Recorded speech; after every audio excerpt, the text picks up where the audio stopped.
이번 시간에 수업할 내용은 지식 기반 채팅 플로우입니다. 앞으로 만들 앱은 조금 복잡해지니까 집중해서 들으시기 바라겠습니다. 이번 시간에 할 게 질문 분류 노드를 먼저 해볼 거고요. 그 다음에 지식을 분류 노드별로 지식을 검색하고 검색된 지식을 LLM 노드로 답변을 생성하는 이런 과정을 학습해 보도록 하겠습니다. 채팅 플로우의 전체적인 오케스트레이션은 이렇게 됐고요. 먼저 시작 노드에서 사용자의 입력을 받고요. 입력을 받아서 질문 분류기에서 질문을 분류합니다. 이게 검색인지 이메일인지 회원 관련 질문인지 이 세 분류에 포함되지 않으면 기타로 분류하고 이렇게 답변이 불가능하다는 답변을 보내주게 됩니다. 이렇게 클래스로 분류가 되면 해당 지식을 검색을 하고 검색된 지식을 LLM으로 답변을 생성을 해서 고객한테 알려주는 이런 기능을 하게 됩니다. 제일 먼저 채팅 플로우 빈 상태로 시작을 해서 한번 만들어 보겠습니다. 채팅 플로우 만들어 보고 이름 입력하면 기본 화면이 이렇게 뜨게 되겠죠. 맨 처음에 해야 될 게 분류 노드입니다. 그래서 질문 분류 노드는 사용자의 질문을 미리 정해진 클래스에 따라서 분류합니다. 왜 분류하냐? 별도의 지식을 사용하기 위해서, 그래서 검색 효율을 올려주기 위해서 이렇게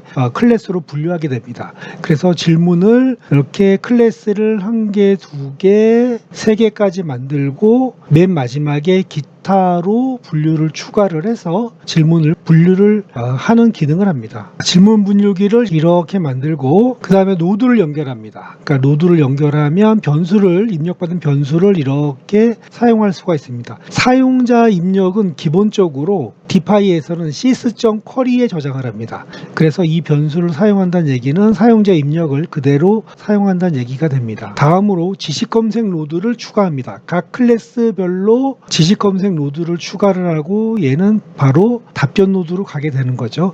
지식 검색 노드는 쿼리 변수를 설정을 하고요. 쿼리 변수는 사용자 입력이 되겠고 지식은 우리가 저번 시간에 만든 지식을 하나씩 추가하도록 하겠습니다. 지식을 저번 시간에 3개 만들었죠. 회원, 메일, 검색. 이 지식을 하나씩 지식 검색 노드의 검색 노드에는 검색 지식을 설정을 하고 다른 것들을 이렇게 하나씩 설정을 합니다. 쿼리 변수는 사용자 입력이 되겠고요. 자, 이렇게 지식 검색 노드의 검색 노드별로 지식을 세팅을 3개를 합니다. 다음으로 LLM 노드를 설정할 건데 LLM 노드는 지식 검색의 결과값을 컨텍스트로 전해주고 여기에 컨텍스트를 입력을 해서 지침을 통해서 이 컨텍스트로 답변을 생성하는 기능을 합니다. 이렇게 각각의 LLM 노드를 이제 만들어 주는 거죠.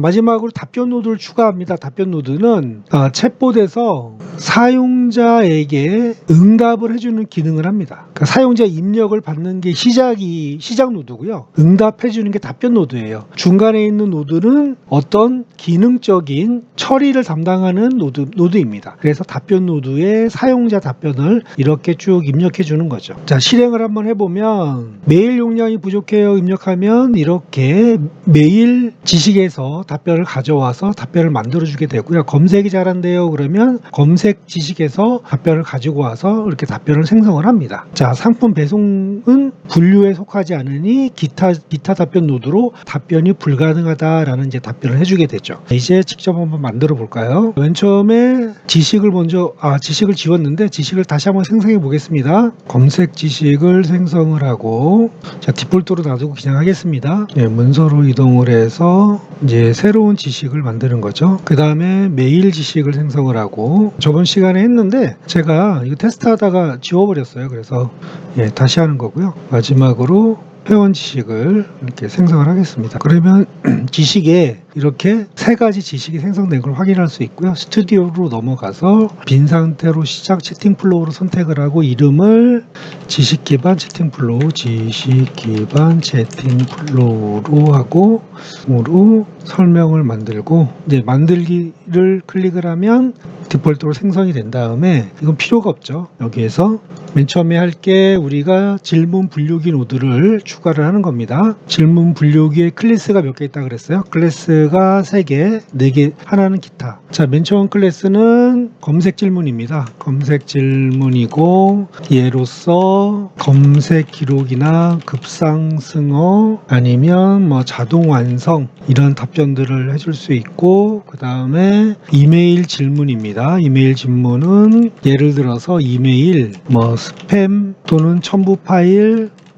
뭐 휴지통 뭐 이런 질문을 답변해 줄 수 있고, 그 다음 회원 질문입니다. 회원 질문은 예를 들어서 회원 아니면 비밀번호 아니면 아이디 아니면 다른 기기 뭐 이런 질문이 들어오면 회원으로 하고, 나머지는 이제 기타로 분류됩니다. 입력 변수 설정하려면 이렇게 노드를 연결해야 되고, 입력 변수에는 사용자 입력 sys.query가 들어가게 됩니다. 그 다음에 질문 분류기 노드가 됐으면 그 다음에 해야 될 게 뭐죠? 다음에 해야 될 거는 지식 검색 노드입니다. 노드를 3개를 추가를 하게 되는데, 맨 처음에 처리할 지식은 검색 질문이네요. 검색을 추가하고, 변수는 사용자 입력이죠. 사용자 입력이 검색으로 추가되고, 그 다음은 복제를 컨트롤 D를 누르면 복제가 됩니다. 이메일, 얘는 회원. 이메일은 여기다 이름을 검색, 얘는 메일, 지식은 메일 지식, 얘는 회원, 지식은 회원 지식. 이렇게 됐고요.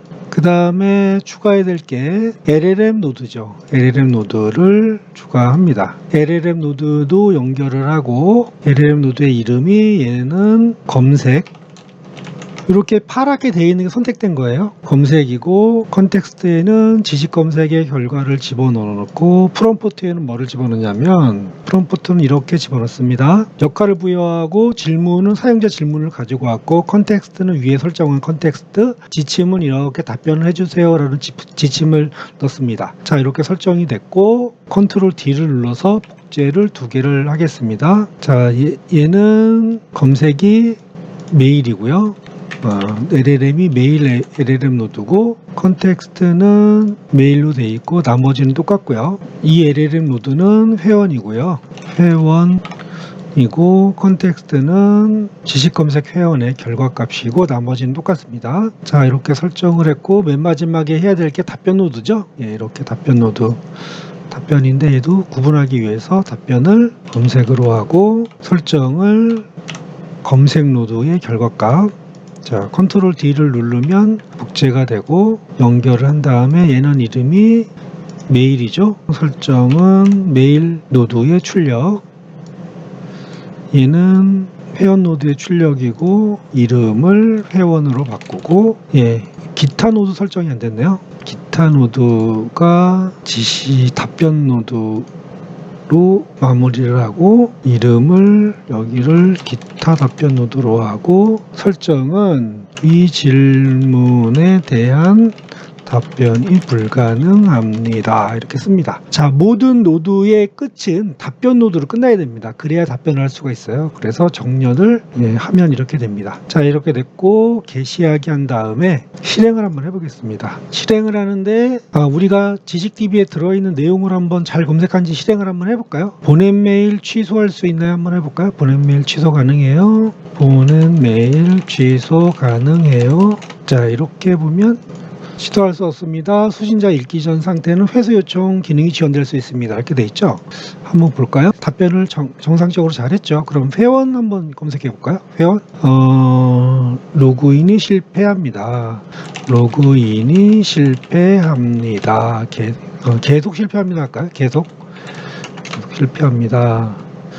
그러면 검색이 자, 이렇게 답변해 줬습니다. 지식에는 뭐로 들어가 있을까요? 자꾸 실패합니다 라고 되어 있죠. 얘는 다시 확인하거나 키보드 언어 설정 대소 문자 점검해서 지식도 고객센터에 문의해 주세요 이렇게 되어 있네요.